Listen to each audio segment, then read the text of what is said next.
Norton Company, a manufacturer of infant furniture and carriages, is in the initial stage of preparing the annual budget for 2010. Novelia has recently joined Norton's accounting staff and is interested in learning as much as possible about the company's budgeting process. During a recent lunch with Dwi Mahera, sales manager, and Stephen as a production manager, Novelia initiated the following conversation. Since I'm new around here and I'm going to be involved with the annual preparation budget, I would be interested in knowing how the two of you estimate the sales and production number. We start out very methodically by looking at recent history, discussing what we know about current account, potential customers, and the general state of consumer spending. Then, we add that usual dose of intuition to come up with the best forecast we can.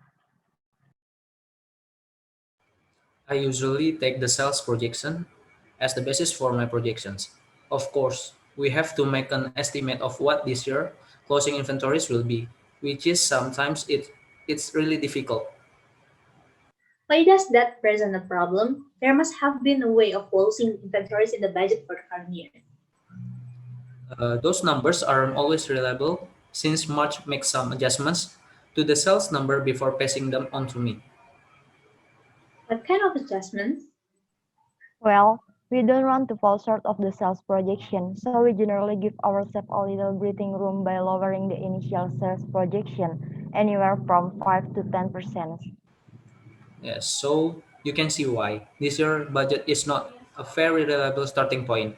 We always have to adjust the projected projections rates as the year progresses. And of course, this changes the ending inventory estimates. By the way, we make similar adjustments to the expenses by adding at least 10% to the estimates. I think everyone around here does the same thing.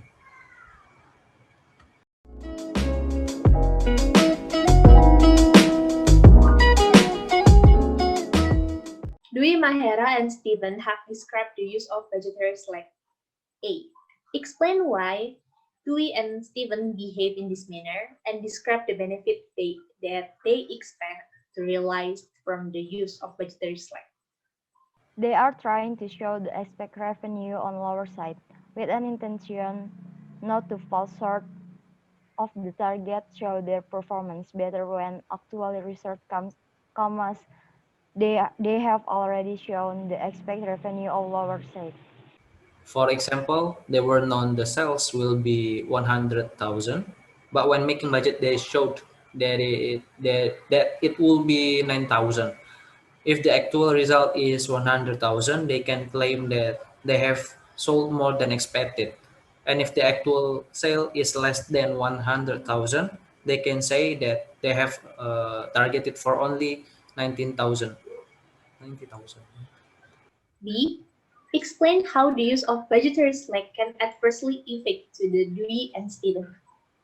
As the expected sales would have been shown on the lower side, then it should be. It means that the inventory level would also on the lower side.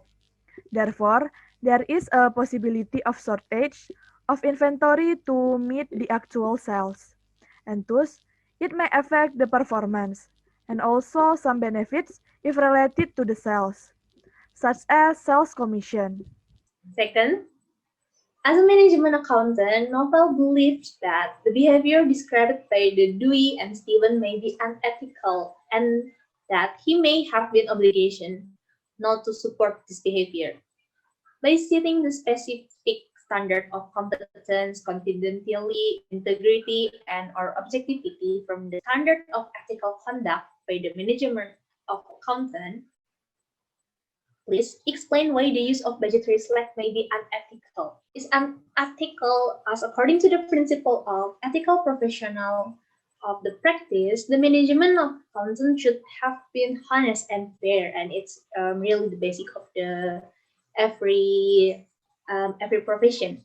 And then also he should be competent to provide support of the information for the decision making, which should have to be accurate and clear. And his strategy also depends on the mitigation of conflicts of the interest, which is quite apparent in the case.